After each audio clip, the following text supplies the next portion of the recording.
Hi students, నా పేరు ప్రకాష్. నేను ఒక చార్టర్డ్ అకౌంటెంట్ని. మాస్టర్ మైండ్స్ విద్యా సంస్థల్లో అకాడమిక్ అడ్వైజర్గా పనిచేస్తున్నాను. సిఎంఏ కోచింగ్ ఇండస్ట్రీలో జరుగుతున్నటువంటి ఒక పెద్ద చీటింగ్ని మీ దృష్టికి తీసుకురావాలి అనే ఉద్దేశంతో ఈ వీడియో చేస్తున్నాను. ఖచ్చితంగా కొంతమందికి ఈ వీడియో నచ్చకపోవచ్చు అండి. నచ్చకపోతే చాలా సింపుల్, మీరు చూడొద్దు, ఇబ్బంది ఏం లేదు.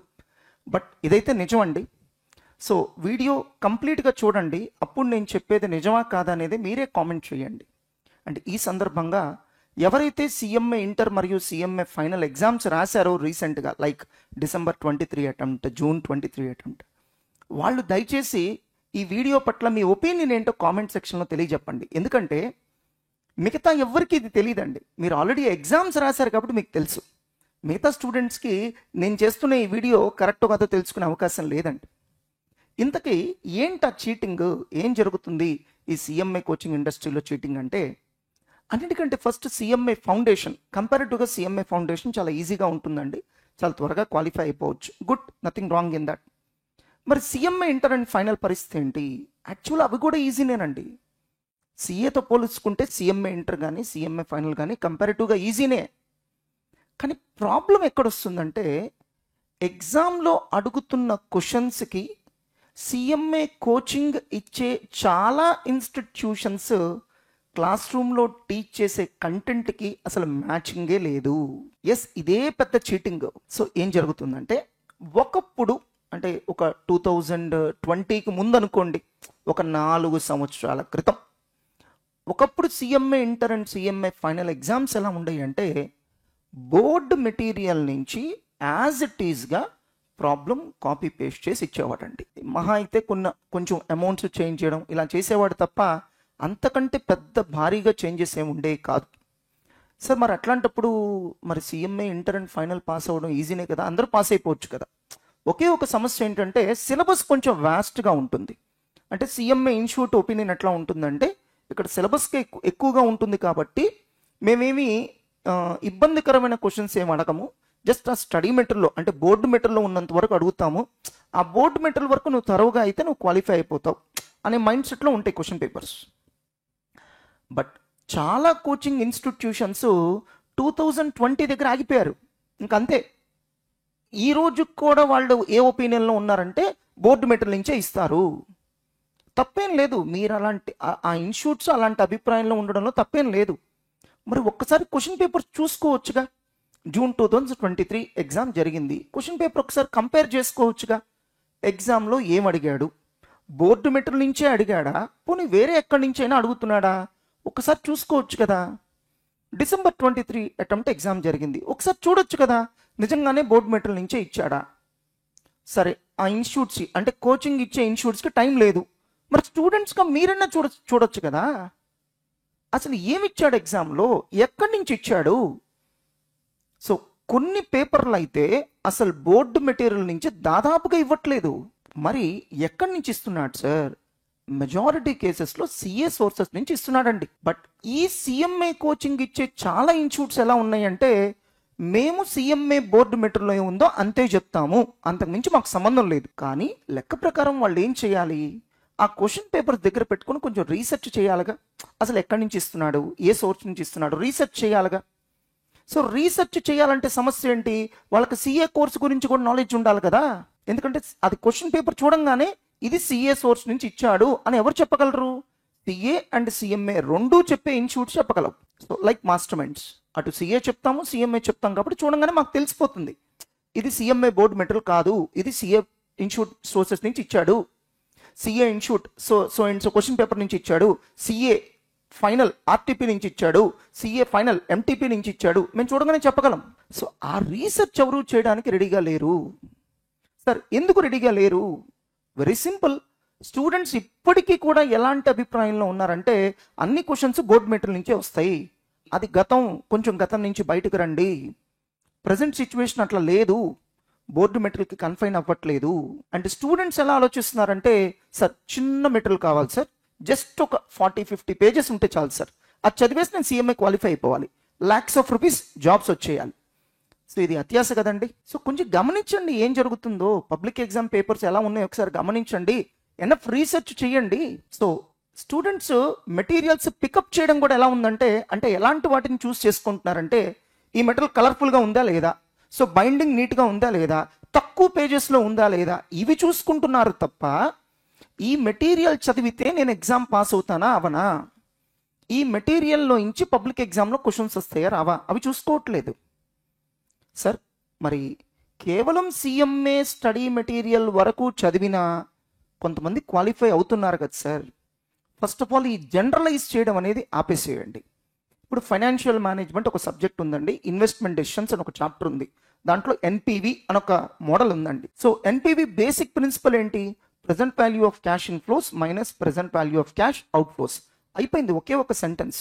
ఈ ఎన్పివి మీద ఒక 1000 ప్రాబ్లమ్స్ ఉన్న బుక్స్ నేను చూపిస్తా. అదేంటి, ఒకటే కదా సెంటెన్స్, ఒకటే ఫార్ములా కదా, మరి 1000 ప్రాబ్లమ్స్ ఏంటి? సో స్టూడెంట్కి చాలా హై లెవెల్ ఆఫ్ ఐక్యూ ఉన్నప్పుడు ఒక్క ప్రాబ్లం చేస్తే చాలండి, దానికి రిలేటెడ్గా 10 ప్రాబ్లమ్స్ ఇచ్చిన ఆన్సర్ చేయగలడు. మరి అందరికీ అలాంటి ఐక్యూ లెవెల్స్ ఉన్నాయని మీరు అనుకుంటున్నారా? ఎలా ఉంటాయండి? సో కొంతమందికి జస్ట్ థియరీ చెప్తే చాలు, వాడు ప్రాబ్లమ్స్ చేసేస్తాడు. బట్ కొంతమంది అలా కాదు కదా, థియరీతో పాటు ప్రాబ్లమ్స్ కూడా వాడికి ప్రాక్టీస్ చేయించాలి. కాబట్టి మీరు చదివే మెటీరియల్లో వైడ్ వెరైటీ ఆఫ్ ప్రాబ్లమ్స్ ఉన్నాయనుకోండి, ఆటోమేటిక్గా ఎలాంటి స్టూడెంట్ అయినా క్వాలిఫై అవ్వడానికి హెల్ప్ అవుతుంది. అలాంటి వైడ్ వెరైటీ ఆఫ్ ప్రాబ్లమ్స్ మీరు చదివే మెటీరియల్లో లేవనుకోండి, సో ఆ హై లెవెల్ ఆఫ్ ఐక్యూ ఉన్నవాడు ఖచ్చితంగా క్వాలిఫై అవుతాడు, మిగతా స్టూడెంట్స్ స్ట్రగుల్ అవుతూ ఉంటారు. సో అంత హై లెవెల్ ఆఫ్ ఐక్యూ ఒక 5%కో 10% స్టూడెంట్స్కి ఉంటుందండి. 90% ఆఫ్ ద స్టూడెంట్స్కి ఐక్యూ ఉండదు. సో దయచేసి మీరు సరైనటువంటి ఇన్స్టిట్యూట్ని సెలెక్ట్ చేసుకోండి, సరైనటువంటి మెటీరియల్స్లో చదవండి. సో పబ్లిక్ ఎగ్జామ్ స్టాండర్డ్స్ని మీట్ అవ్వడానికి రీసెర్చ్ చేసి మెటీరియల్స్ ప్రిపేర్ చేసే మాస్టర్ మైండ్స్ లాంటి ఇన్స్టిట్యూషన్స్లో జాయిన్ అయితే ఖచ్చితంగా మీకు న్యాయం జరుగుద్ది. నేను మాస్టర్ మైండ్స్ మాత్రమే అనలేదండి, మాస్టర్ మైండ్స్ లాంటి ఇన్స్టిట్యూషన్స్ అన్నాను. ఎనఫ్ రీసెర్చ్ ఉండాలి. ఒక ఎగ్జామ్ అయిపోయిన వెంటనే ఏ ప్రాబ్లం ఎక్కడి నుంచి ఇచ్చాడు, ఎందుకు ఇచ్చాడు, ఏం ఎక్స్పెక్ట్ చేస్తున్నాడు స్టూడెంట్ నుంచి అని అర్థం చేసుకొని దానికి తగినట్టుగా మెటీరియల్ మార్చి క్లాసెస్ చెప్పేటువంటి ఇన్స్టిట్యూషన్ని సెలెక్ట్ చేసుకోండి. సో మీరు ఒక కోచింగ్ ఇన్స్టిట్యూషన్లో జాయిన్ అయ్యే ముందు, లేదా ఒక కోచింగ్ ఇన్స్టిట్యూషన్ యొక్క మెటీరియల్ ఫాలో అయ్యే ముందు ఒక్కసారి పబ్లిక్ ఎగ్జామ్ క్వశ్చన్ పేపర్స్తో కంపేర్ చేసుకోండి. రిమెంబర్, ఒక కన్సైన్మెంట్ అని అకౌంట్స్లో ఒక చాప్టర్ ఉందనుకోండి, అదే చాప్టర్ ఒక జూనియర్ ఇంటర్ సీనియర్ ఇంటర్ పిల్లోడు చదువుతాడు, ఈవెన్ సిఎంఏ ఇంటర్ పిల్లోడు కూడా చదువుతాడు, ఓల్డ్ సిలబస్ ప్రకారం అయితే సిఏ ఫౌండేషన్ పిల్లోడు కూడా చదువుతాడు. మరి ప్రాబ్లమ్స్లో ఎంత డిఫరెన్స్ ఉంటుందండి? ఫండమెంటల్ సేమ్ కదా. సో ఇంటర్మీడియట్ లెవెల్లో ఎంఈసి కానీ సిఈసి కానీ చదివే స్టూడెంట్ ఫైనల్ అకౌంట్స్ అనే చాప్టర్ నేర్చుకున్నాడు, ఫౌండేషన్కి వచ్చిన తర్వాత అదే చాప్టర్ ఉంటుందిగా, సిఎంఏ ఇంటర్ అదే చాప్టర్ ఉంటుందిగా, మరి ఫండమెంటల్ సేమ్ కదా, కాన్సెప్ట్ సేమ్ కదా, మరి ఎందుకని అంత వేరియేషన్ ఉంది క్వశ్చన్ పేపర్లో? సో బేసిక్స్ ఎప్పుడు అలానే ఉంటాయండి, బట్ దాని మీద ప్రాబ్లము ఎలాగైనా డిజైన్ చేయొచ్చు. ఒక ఇంటర్మీడియట్ పిల్లోడు ఫిజిక్స్లో మ్యాగ్నెటిజం అనే చాప్టర్ చదువుతాడు, అదే చాప్టరు వాడికి ఎంసెట్లో ఉంటుంది, అదే చాప్టరు జేఈలో ఉంటుంది, అదే చాప్టర్ నీట్లో కూడా ఉంటుంది. మరి డిఫరెన్స్ ఎక్కడ ఉంటుంది? Wide variety of questions. So కొంచెం హై లెవెల్ ఆఫ్ ఐక్యూ ఉన్న స్టూడెంట్ ఆ కొంచెం బేసిక్స్ నేర్చేసుకొని ఎలాంటి క్వశ్చన్ అయినా ఆన్సర్ చేయగలడు. అందరికీ అంత క్రియేటివిటీ ఉండదు కదా, అందరికీ అంత హై లెవెల్ ఆఫ్ ఐక్యూ ఉండదు కదా. అలాంటి వాళ్ళు ఖచ్చితంగా రైట్ మెటీరియల్స్ చూస్ చేసుకోవాలి. ఏంటి రైట్ మెటీరియల్స్ అంటే, అన్ని రకాల డైమెన్షన్స్, అన్ని రకాల మోడల్స్ ఆ మెటీరియల్లో కవర్ అయ్యి ఉండాలి. కాబట్టి మీరు ఒక కోచింగ్ ఇన్స్టిట్యూట్ని సెలెక్ట్ చేసుకునేప్పుడు జాగ్రత్త, మెటీరియల్స్ సెలెక్ట్ చేసుకునేప్పుడు జాగ్రత్త. నేను కొన్ని ఇన్స్టిట్యూట్స్ యొక్క అడ్వర్టైజ్మెంట్స్ చూస్తుంటానండి. సో వాళ్ళే డైరెక్ట్గా చెప్తున్నారు, మేము బోర్డు మెటీరియల్ తప్ప ఇంకేం టీచ్ చేయము. సో వాళ్ళ ధైర్యానికి మెచ్చుకోవాలి. సో అలానే వాళ్ళ మాట అంటున్నారంటే ఖచ్చితంగా రీసెంట్ ఎగ్జామ్ క్వశ్చన్ పేపర్స్ వాళ్ళు అసలు స్టడీ చేయలేదు అని అర్థం. లేదా వాళ్ళు ఏమనుకుంటున్నారు, ఇదేదో వన్ టైం ఇలా వచ్చిందిలే, ఇక మళ్ళీ ఇలా రాదులే అని అనుకుంటున్నారు. బట్ అన్ఫార్చునేట్లీ ఇప్పటికి 2 అటెంప్ట్స్ అయిపోయినాయి, 2 అటెంప్ట్స్ అలానే వచ్చినాయి క్వశ్చన్ పేపర్స్. అయినా కూడా వాళ్ళు ఆ మైండ్ సెట్లోనే ఉన్నారు. ఈ ఒక్క అటెంప్ట్ ఏదో వచ్చింది, నెక్స్ట్ అటెంప్ట్ నుంచి బోర్డు మెటీరియల్ నుంచి యాస్టీస్గా ఇచ్చేస్తాడు అనే మైండ్ సెట్లోనే ఉన్నారు. అంటే చీటింగే కదండి. సో అంటే వాళ్ళు ఇంకా అప్డేట్ అవ్వట్లేదు. ఎంతసేపటికి ఆ బోర్డు మెటీరియల్తోనే ఆగిపోదాం. సార్ మరి మాస్టర్ మైండ్స్ మెటీరియల్ మేము ఎలా డిజైన్ చేసామంటే ఆ క్వశ్చన్ పేపర్స్ ఎలా ఇస్తున్నాడు, ఎక్కడి నుంచి ఇస్తున్నాడో చూస్తున్నాం. అవన్నీ క్లాస్ రూమ్ డిస్కషన్ ప్రాబ్లమ్స్లో పెడుతున్నాం. బోర్డు మెటీరియల్ నుంచి చాలా తక్కువ వస్తున్నాయండి. సో బోర్డు మెటీరియల్ మేము ఇగ్నోర్ చేయట్లా. సో మేము చెప్పిన నాలెడ్జ్తో మీరు బోర్డు మెటీరియల్ ప్రాబ్లమ్ చాలా ఈజీగా ఆన్సర్ చేసేయచ్చు. అంటే ఎగ్జామ్లో అడిగే మోడల్స్ ఏమో మేము క్లాస్ రూమ్లో చెప్తున్నాం, బోర్డు మెటీరియల్లో ఏవైతే అడగట్లేదో అవన్నీ అసైన్మెంట్లో పెడుతున్నాం. సో మీరు అనుకున్నట్టు ఒకవేళ బోర్డు మెటీరియల్ నుంచే ఇచ్చాడు అనుకోండి, ఈవెన్ మా దాంట్లో అసైన్మెంట్లో ఉందిగా. వేరేస్ మిగతా ఇన్స్టిట్యూట్స్ ఏం చేస్తున్నారంటే టీచ్ చేయడమే బోర్డు మెటీరియల్లో టీచ్ చేస్తున్నారు, అంతవరకే కన్ఫైన్ అవుతున్నారు, అవి ఎగ్జామ్లో రావట్లేదు. దాంతో స్టూడెంట్స్ ఎగ్జామ్కి వెళ్ళి సఫర్ అవుతున్నాడు. కొన్ని ఇన్స్టిట్యూట్స్ యొక్క నేను వీడియోస్ చూశానండి, ఎగ్జామ్ అయిపోయిన వెంటనే నెక్స్ట్ డే వాళ్ళ వీడియో ఏంటంటే ఈసారి పేపర్ అసలు చాలా బౌన్సర్ లాగా ఇచ్చాడమ్మా, చాలా అన్ఎక్స్పెక్టెడ్ అమ్మా. ఇది ఏముంది అన్ఎక్స్పెక్టెడ్ దాంట్లో? జూన్ 2023 ఎలా ఇచ్చాడు, డిసెంబర్ 2023 అలానే ఇచ్చాడు. జూన్ 2023 క్వశ్చన్ పేపర్ చూసిన వెంటనే మరి మీరు రియాక్ట్ అవ్వాలి కదా, మీరు మీ మెటీరియల్ అప్గ్రేడ్ చేసుకోవాలి కదా. అదేమీ అప్గ్రేడ్ చేసుకోకుండా, మీరు టీచింగ్ని అప్గ్రేడ్ చేసుకోకుండా అన్ఎక్స్పెక్టెడ్గా పేపర్ వచ్చిందంటే ఏముంటుంది అన్ఎక్స్పెక్టెడ్? 2 అటెంప్ట్స్ అయిపోయిన తర్వాత ఇంకా అన్ఎక్స్పెక్టెడ్ ఏంటి? సో మీరేదో 2020కి ముందున్న క్వశ్చన్ పేపర్ చూసేసుకొని అలానే ఉండాలంటే ఎలా కుదురుతుంది? ఇప్పుడు మారుతున్న ట్రెండ్స్కి తగినట్టుగా మరి సిఎంఐ ఇన్స్టిట్యూట్ కూడా మారాలి కదా, వాళ్ళ క్వశ్చన్ పేపర్ క్వాలిటీ అప్గ్రేడ్ చేసుకోవాలి కదా. కాబట్టి దయచేసి ఇలాంటి చీటింగ్కి లోనవ్వకండి. ఇప్పుడు చాలామంది పేరెంట్స్కి వచ్చే ఒక డౌట్ ఉంటుంది, సార్ ఎందుకు సార్ ఆ కోచింగ్ ఇన్స్టిట్యూట్స్ అలా చేస్తారు? చాలా సింపుల్ అండి. ఇవాళ స్టూడెంట్స్ అంటే దాంట్లో స్టూడెంట్స్ని ఎక్కువ తప్పు పట్టాలండి. స్టూడెంట్స్ కోచింగ్ సెలెక్ట్ చేసుకునేప్పుడు ఏమడుగుతున్నారు తెలుసా అండి? సిఎంఐ ఫైనల్ మా దగ్గరకు వచ్చి అడుగుతూ ఉంటారు, సార్ ఒక్కొక్క సబ్జెక్ట్ 100 అవర్స్లో చెప్పేస్తారా? ఎలా చెప్తాం 100 అవర్స్లో? బోర్డు మెటీరియల్ వరకు చెప్తే 100 అవర్స్లో అయిపోతుంది ఒక్కొక్క సబ్జెక్టు. బట్ బోర్డు మెటీరియల్ నుంచి ఎగ్జామ్లో అడగట్లేదు కదా. మరి సిఏ ఫైనల్ రేంజ్కి మేము కోచింగ్ చెప్పాలి కదా. అంటే ఎంత మంచి ఫ్యాకల్టీతో చెప్తే మీకు అవుతుంది? ఇప్పుడు ఎగ్జామ్లో అడుగుతుంది CA final range, CMA final range కాదు. మరి అలాంటప్పుడు మా క్వాలిటీ ఆఫ్ కోచింగ్ ఇంప్రూవ్ చేసుకోవాలి, మెటీరియల్ క్వాలిటీ ఇంప్రూవ్ చేసుకోవాలి. అందుకనే చూడండి, సిఏ ఇంటర్ కోచింగ్ తీసుకొని ఆ నాలెడ్జ్తో సిఎంఏ ఇంటర్ ఎగ్జామ్స్ పాస్ అయ్యే వాళ్ళు చాలా ఈజీగా పాస్ అయిపోతున్నారు. సో సిఏ ఫైనల్ కోచింగ్ తీసుకొని ఆ నాలెడ్జ్తో సిఎంఏ ఫైనల్ ఎగ్జామ్స్ రాసే వాళ్ళు చాలా ఈజీగా క్వాలిఫై అయిపోతున్నారు. ఎందుకంటే ఎగ్జామ్స్ సిఏ ఫైనల్ రేంజ్లో ఉన్నాయి.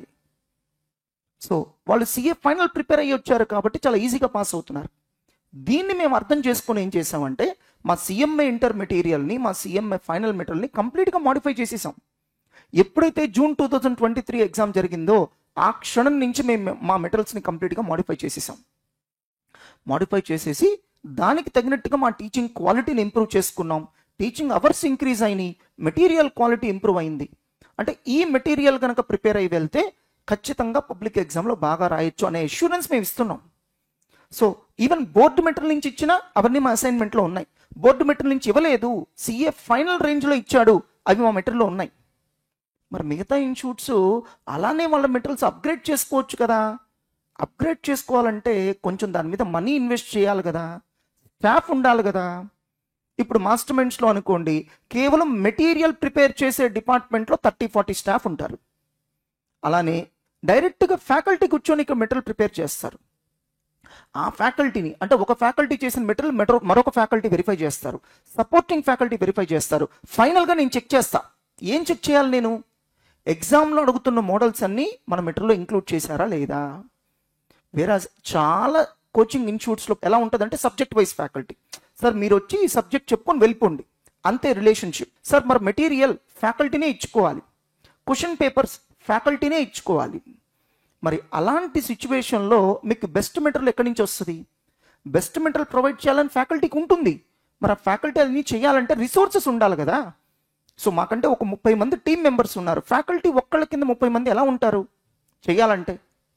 సో దాంతో కాంప్రమైజ్ మెటీరియల్ అందుతుంది. రెండోది ఏం జరుగుతుందంటే, అంటే దీంట్లో స్టూడెంట్స్ మిస్టేక్ ఇంకోటి ఏముందంటే, మాకు జస్ట్ 100 పేజెస్లో మెటీరియల్ ఉండాలి, చిన్న మెటీరియల్ ఉండాలి. అన్ని మోడల్స్ చిన్న మెటీరియల్ ఎలా కవర్ చేస్తాం? ఎగ్జామ్లో నువ్వు డ్యామ్ షూర్గా క్వాలిఫై అవ్వాలంటే అన్ని మోడల్స్ మేము ఎక్స్టెన్సివ్గా కవర్ చేయాలి కదా. సో ఎగ్జామ్ పేపర్ ఈజీగా వచ్చినా నువ్వు రాయగలగాలి, కష్టంగా వచ్చినా రాయగలగాలి. మరి అది చిన్న మెటీరియల్ ఎలా అవుతుంది? నెక్స్ట్ మూడో మిస్టేక్ ఏంటి స్టూడెంట్స్ అంటే, మీరు ఒక కోచింగ్ ఇన్స్టిట్యూట్లో జాయిన్ అయ్యేటప్పుడు క్లాస్ రూమ్ సాటిస్ఫాక్షన్ వేరే ఉంటుంది, ఎగ్జామ్ సాటిస్ఫాక్షన్ వేరే ఉంటుంది. ఎలాంటిదంటే ఇప్పుడు కష్టమైన ప్రాబ్లమ్స్ తీసుకొచ్చి మెటీరియల్లో పెట్టామనుకోండి, ఆటోమేటిక్గా అప్పటిదాకా మీకు బాగా చెప్తున్నారు అనిపించిన అదే ఫ్యాకల్టీ మీకు ఇప్పుడు నచ్చరు. మీరు ఏమనుకుంటారంటే మాకు ఫ్యాకల్టీ బాగా చెప్పట్లేదు. అక్కడ ఫ్యాకల్టీ బాగా చెప్పకపోవడం కాదు, అదే ఫ్యాకల్టీ ఈజీ ప్రాబ్లమ్స్ చెప్పినప్పుడు మీకు బాగానే అర్థమైంది. సో ప్రాబ్లమ్స్ కొంచెం డెప్త్గా ఉన్నప్పుడు ఖచ్చితంగా మీకు వెంటనే అర్థం కాకపోవచ్చు, కొంచెం టైం పట్టుద్ది, నువ్వు కూడా కొంత ఎఫర్ట్స్ పెట్టాలి. సో ప్రతిదీ ఫ్యాకల్టీ మీద బ్లేమ్ చేస్తానంటే ఎలా? వెరాజ్ ఇప్పుడు మాస్టర్ మైండ్స్లో మీరు తీసుకుంటే సిఎంఏ ఇంటర్ కోచింగ్ మాది 1500 అవర్స్, సిఎంఏ ఫైనల్ కోచింగ్ మాది 1500 అవర్స్. ఎందుకు చెప్తున్నావు అన్ని గంటలు? మరి ఎగ్జామ్లో అడిగి అన్ని మోడల్స్ మేము కవర్ చేయాలి కదా. సో ఇది నేను ఏ ఒక్క కోచింగ్ ఇన్స్టిట్యూట్ని దృష్టిలో పెట్టుకొని మాట్లాడట్లేదండి. I have done this video in the interest of the students. All the best my dear students. ఖచ్చితంగా మీ ఒపీనియన్ ఏంటో కామెంట్ సెక్షన్లో ఖచ్చితంగా తెలియచెప్పండి.